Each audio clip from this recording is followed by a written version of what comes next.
Fala pessoal, tudo bem? Estamos começando então aqui a nossa segunda aula do mini curso de projetos de hidrantes, tá? Eu sou o Murilo, sou engenheiro civil, professor da Aplicar Escola de Engenharia. Se liga na descrição aí do vídeo, a gente está na segunda aula, então já teve a primeira aula. Se você não viu a primeira aula, procura aí para poder entender o processo como um todo, tá? Nós vamos seguindo aqui nosso processo e caso de dúvidas, chama a gente lá nas redes sociais aí que a gente vai ajudar e destravar os processos aí para vocês, beleza? Então vou fazer uma transição aqui e vamos começar nossa aula. Essa aqui então é a aula de número 2, tá? O que a gente vai falar nessa aula? Vamos falar então de localização, né? Posicionamento de hidrantes, a quantidade de hidrantes que você tem que ter na tua edificação. Falar do hidrante de recalque, que é um sistema muito importante, né, desse conjunto, e falar então um pouquinho dos tipos de sistemas. Vamos entender tudo isso aí. Lembrando que a gente está detalhando aqui a IN7 do Corpo de Bombeiros de Santa Catarina. Se você não é de Santa Catarina, pode ser que as leis do seu estado sejam um pouco diferentes, mas o grosso, né, da teoria é parecido, né? A gente está desenvolvendo um sistema hidráulico de água que vai combater o incêndio, tá? Então, nós vamos seguindo aí. Então, vamos falar de localização. A gente já abordou um pouco na primeira aula sobre o comprimento de mangueiras, né? Que seria uma das condicionantes para a gente poder lançar, né, e posicionar esses hidrantes numa edificação. Mas, claro que você não pode simplesmente ir lá e colocar em qualquer lugar esse hidrante. Tem algumas regrinhas que a gente está vendo aqui, né?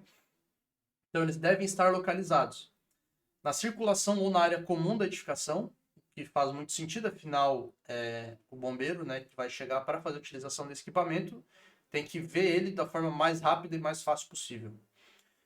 Que é o que está no segundo item, né, onde existir boa visibilidade e fácil acesso, e também um lugar que evite de ficar bloqueado em caso de incêndio. Tá? Então, onde é que ele fica terminantemente proibido? Depositar materiais que dificultem o uso do hidrante ou mangotinho, ou seja, posicionar alguma coisa na frente ali do abrigo de mangueira que tu não consiga abrir a porta, por exemplo.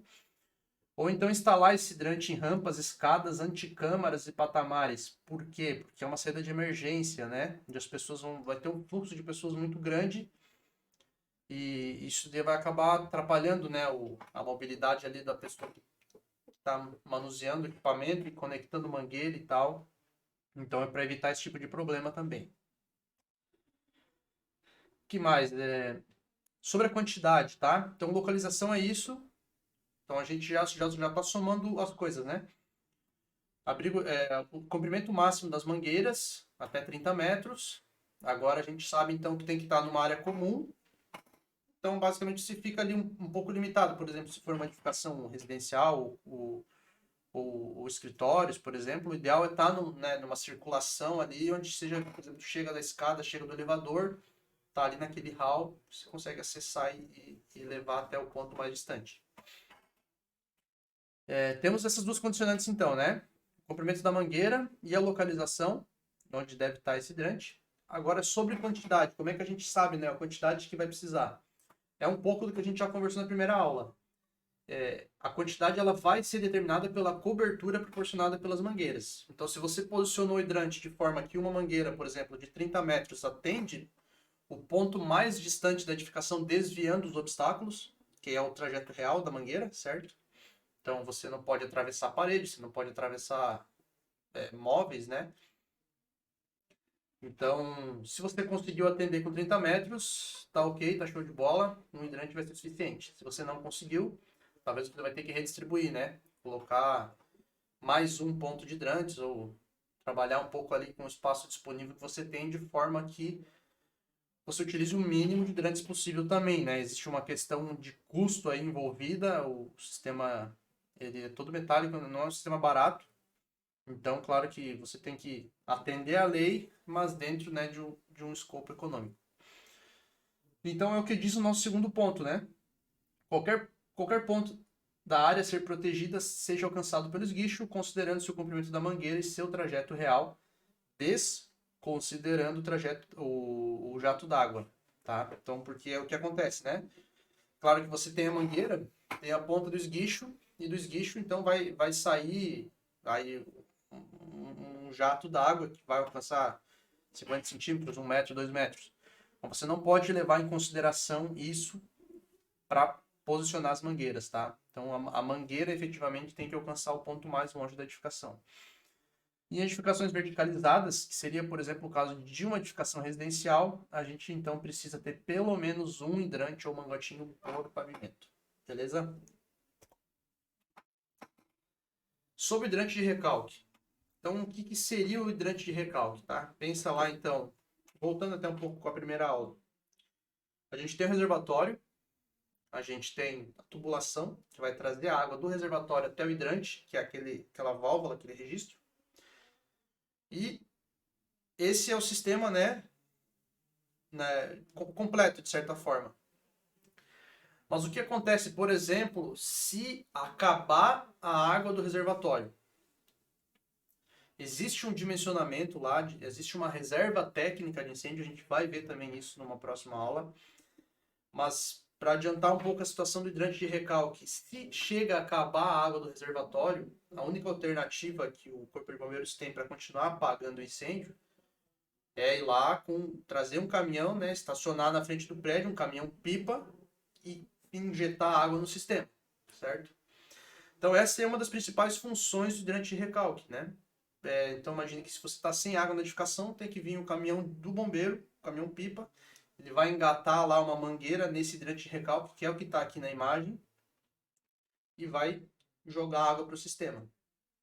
É claro que lá no reservatório a gente vai ter uma válvula de retenção, de forma que essa água que a gente está injetando no sistema, ela não vá para o reservatório e fique enchendo o reservatório, porque não tem lógica, né? Não é essa a ideia.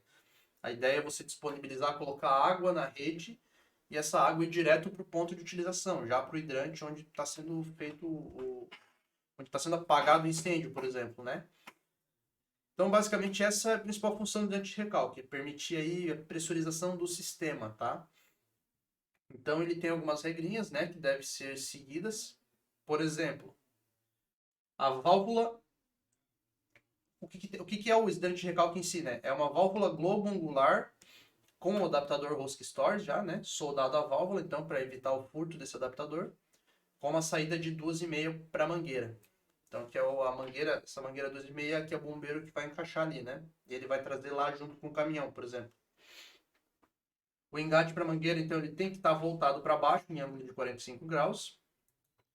A altura desse hidrante de recalque, então, 60 a 1,50, tendo como referencial o piso. E um tampão cego de 2,5 Storrs com corrente, né? Aqui na frente tem, nessa imagem daqui para ver que tem uma corrente aqui, o tampão ele também é opcional, mas aqui já está um sistema completo, digamos assim, né? Então tá aí posicionado aí um hidrante de recalque. Esse hidrante de recalque ele pode ser feito de 3 formas, tá? Pode ser só uma válvula, né, aparente, pintada na cor vermelha, que é o que está acontecendo aqui, basicamente. Isso aqui ainda está em amarelo, isso aqui deve ser pintado na cor vermelha, tá? Tudo 100% na cor vermelha. Ou então, na verdade, até o que está acontecendo aqui, basicamente, seria esse exemplo aqui, tá? Esses exemplos, essas imagens eu trouxe da IN7, da norma. Então tá aí, a gente tem a tubulação, tem o adaptador soldado, tem a válvula globo-angular já com essa saída em 45 graus. Então o que está nessa imagem, basicamente, é esse exemplo aqui da norma. É um hidrante de recalque aparente, tá? Que é esse item 1. Eu tenho outras possibilidades, que seria o hidrante de recalque embutido em muro ou parede, que seria esse caso aqui. Então vejam que essa tubulação vermelha ela já não existe mais, ela está escondida, né? Então fica um pouco esteticamente, talvez, né, mais escondido. E só que aí para compensar isso, que a gente vai ter uma plaquinha de sinalização aqui, ó. Sinalização na parede no muro com retângulo vermelho nas dimensões de 30 por 40 centímetros com a inscrição incêndio. E os demais elementos são iguais, né? Válvula globo-angular, adaptador, tal. Aqui tem a parede, a altura dele é 60 e 50, só o detalhe da plaquinha aqui adicional. É uma forma de fazer, tá? E, por fim, hidrante de recalque dentro de abrigo com dimensões adequadas para uso. Então tá aqui, ó. Poderia ser um abrigo metálico, né? Um abrigo na cor vermelha, com uma porta em vidro. Então também tá aqui dentro o sistema. Aí fica, né, a critério do projetista escolher o o melhor sistema, né? O que melhor fica aí na edificação. Ainda, detalhes sobre hidrante de recalque. É proibido o uso de válvula de retenção que impeça a retirada de água do SHP através do hidrante de recalque, tá? Então, isso seria, por exemplo, a possibilidade do Corpo de Bombeiros utilizar a água de uma edificação para combater o incêndio de uma outra edificação, muitas vezes talvez na mesma rua, né, próximo e tal, caso tenha acabado, digamos, a água do prédio, da reserva técnica, acabou o caminhão-pipa, não está vindo nenhum, é uma, né, é um possível recurso.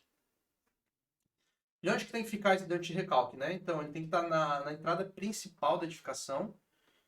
É comum o pessoal querer esconder, né, por não achar esteticamente tão agradável, mas a função dele é importante, ele precisa estar aparente, tá? Então, ele tem que estar na entrada principal da edificação, e aí você pode escolher a posição conforme esses itens, né? Na parede externa da fachada principal da edificação, no muro de divisa ou na área externa de circulação, né? Mas de forma que fique fácil de localizar. Além disso, ele deve permitir o livre acesso e aproximação do caminhão de combate a incêndio do Corpo de Bombeiros, né? Justamente pelo que a gente vem falando, né? Não adianta colocar o hidrante de recalque num lugar onde o bombeiro não consiga alcançar, que ele perde a função, né?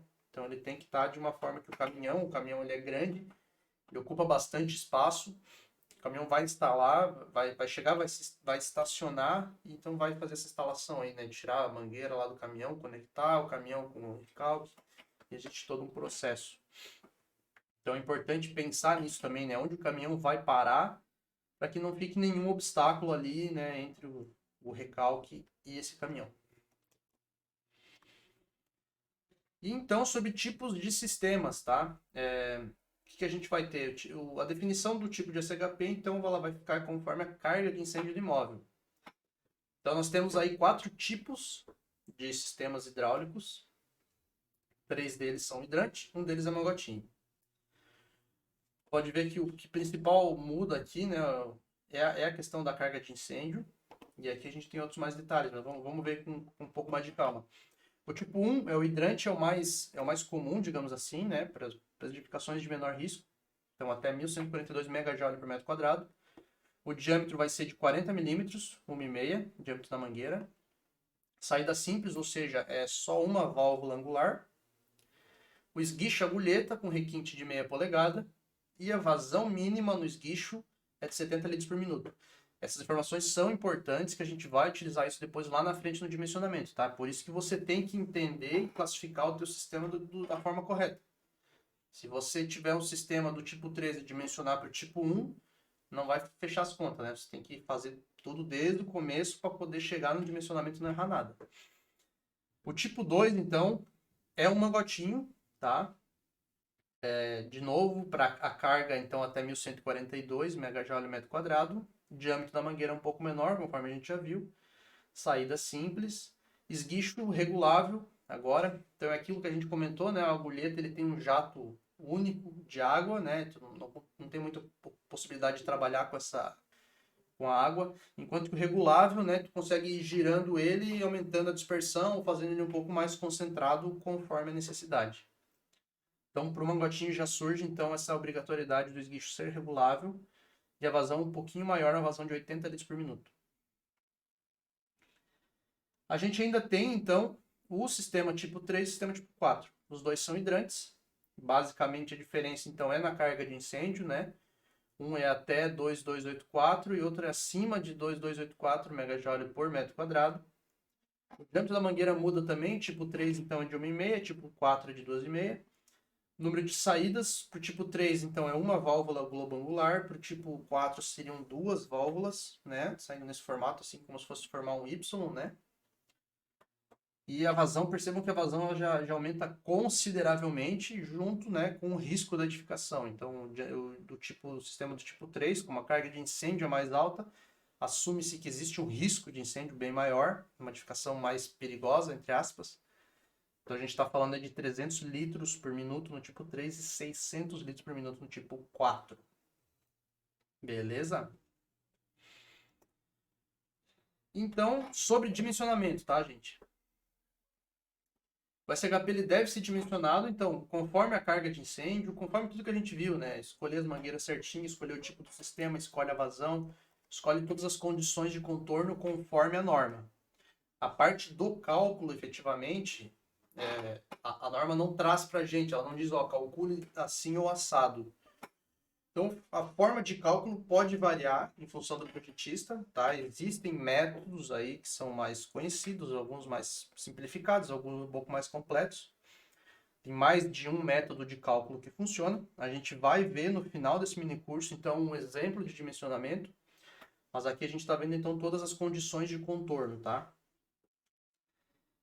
Para fazer o dimensionamento, então, nós vamos considerar o funcionamento simultâneo de um hidrante, quando estiver só um, dois hidrantes, quando for 2, 3 ou 4. Então, se a edificação tem 4 hidrantes, a gente vai fazer o cálculo como se 2 deles estivessem abertos. E aí vai seguindo, né? Para 3 hidrantes, então, se eu tiver 5 ou 6 hidrantes na edificação, eu faço o cálculo para 3 hidrantes abertos. E se eu tiver 7 ou mais hidrantes na edificação, eu considero que eu posso ter até 4 deles abertos. Então, isso influencia muito na vazão total do sistema, certo? Se eu for abrir um hidrante, a vazão é de 70 litros por minuto. Se eu for abrir 2 hidrantes, vai ser de pelo menos 140 litros por minuto, né? Então, isso tudo também influencia, a gente vai ver lá na parte de dimensionamento. Importante, a pressão máxima de trabalho em qualquer ponto do sistema deve ser de 100 MCA no máximo, tá? Pressão de trabalho eu entendo como a pressão na ponta do esguicho. Existe essa limitação, com certeza, porque assim, ó, a pressão muito alta já fica muito difícil manusear a mangueira, né? Então é até perigoso uma dessas você abrir lá o registro, essa pressão vir tão alta ao ponto do cara que está operando a mangueira não conseguir segurar ela e aí não consegue apagar o incêndio, tá? Então tem que fazer esse cálculo também, principalmente em edificações aí onde você tem uma bomba muito, muito forte, né? Que você precisa levar água muito longe, ou então edificações muito altas, né? Que, por exemplo, tem 150 metros de altura.